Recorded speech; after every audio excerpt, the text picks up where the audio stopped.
นะครับผมเข้ากันครับปลาจีไก่ทอด กินตามธรรมชาติ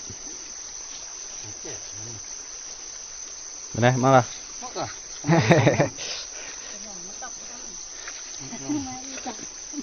ได้แก้หนาวมาครับ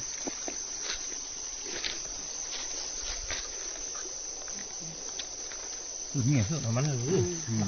นี่ครับตีเขาไปสอบวันนี้ใส่ใหญ่ๆเด้อวันนี้นะงั้นแต่ใจออกใส่ไงทั้งนั้นนี่ชุดไงปะปุ๊ครับนี่นั่นชุดครับนั่นชุดไงใส่แล้วรถติดไงนี่ครับชุดเจ้านี่ครับตีท้ายไว้แต่เจ้า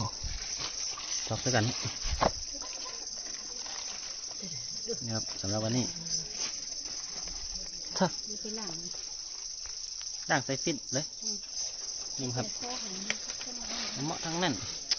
ชุดยอดมาผม